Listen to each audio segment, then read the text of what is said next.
Hello friends, welcome back to my channel. আজকে আমি আপনাদের সঙ্গে শেয়ার করব একদম কলকাতার ধাবা স্টাইলের চিকেন ভর্তা। আমরা সলিড পিস অনেকেই কিন্তু খেতে পছন্দ করি না। বাড়িতে যখনই চিকেন আসবে সলিড পিসটা আলাদা করে রেখে দিয়ে একবার একদম খুবই সহজে এবং চটজলদি ঘরোয়া উপকরণ দিয়ে বাড়িতেই বানিয়ে ফেলুন ধাবা স্টাইলের চিকেন ভর্তা। প্রথমে চিকেনটাকে সেদ্ধ করার জন্য নিয়ে নিয়েছি জল, তাতে দিয়ে দিলাম গোটা গরম মশলা এবং তেজপাতা। জল গরম হয়ে এলে দিয়ে দেব চিকেন, সবকটাই বোনলেস চিকেন। দিয়ে দেব পরিমাণ মতো লবণ এবং সামান্য আদা রসুন বাটা দিয়ে ভালো করে ফুটিয়ে চিকেনটাকে সেদ্ধ করে নেব। সেদ্ধ হয়ে গেলে আমি চিকেনগুলো তুলে নেব এবং চিকেনের সেদ্ধ করা জলগুলো কিন্তু আলাদা রেখে দেব, ওটা পরে কাজে লাগবে। একটা পেস্ট বানিয়ে নেব।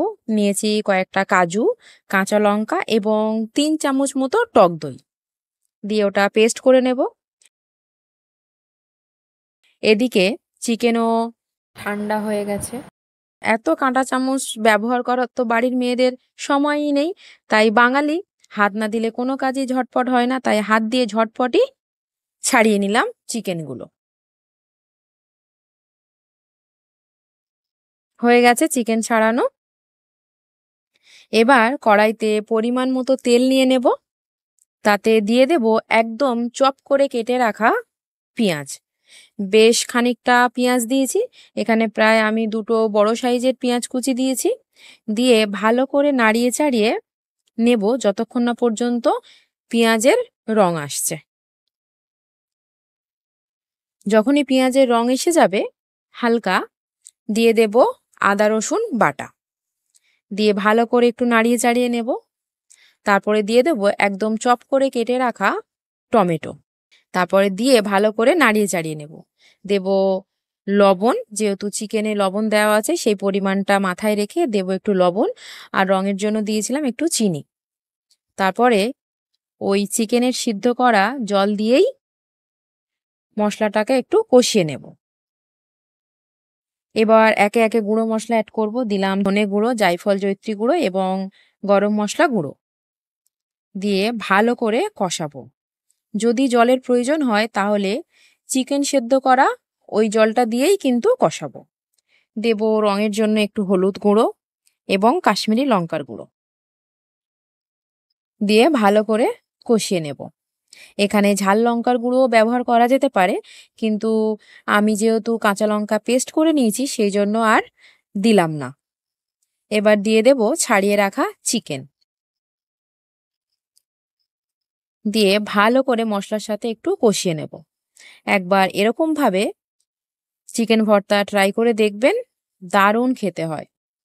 তারপরে দিয়ে দেব কাঁচা লঙ্কা, টক দই এবং কাজুর পেস্ট দিয়ে ভালো করে কষিয়ে নেব। অবশ্যই লো ফ্লেমে এটা করতে হবে, বেশি সময়ও লাগে না আর সলিড পিসগুলো নষ্টও হবে না। আমরা বাড়িতে প্রায় বানিয়ে থাকি, কারণ সলিড পিস বাড়ির কেউই খেতে চায় না, কিন্তু চিকেন ভর্তা হলে সবই খাওয়া হয়ে যায়। তারপর জল দিয়ে ভালো করে কষিয়ে নিলাম। দিলাম কাসুরি মেথি, এখানে মেন ইনগ্রিডিয়েন্টস এই কাসুরি মেথি, সাথে আমুলের ফ্রেশ ক্রিম। এই দুটো ইনগ্রিডিয়েন্টস কিন্তু ধাবা কিংবা রেস্টুরেন্টে ব্যবহার করা হয়, যার জন্য স্বাদ এত ভালো হয়। তারপরে একটা ডিম আমি গ্রেট করে দেব। চিকেনের পরিমাণের মতো আমি ডিম দিলাম, এখানে আমি একটা ডিম দিয়েছি। দিয়ে ভালো করে নাড়িয়ে চাড়িয়ে একদম মাখা মাখা করে নেব। মাখা মাখা হয়ে গেলে গ্যাস অফ করে দেব। সুন্দর করে ওপরে ধনেপাতা দিয়ে ডিম দিয়ে সার্ভ করুন। পরে কিন্তু এই ডিমটা ছোট ছোট করে কেটে আমি চিকেন ভর্তার সাথে মিশিয়ে দিয়েছিলাম। আপনারা চাইলে এটাও করতে পারেন। একবার অবশ্যই বাড়িতে ঘরোয়া উপকরণ দিয়ে ট্রাই করে দেখবেন।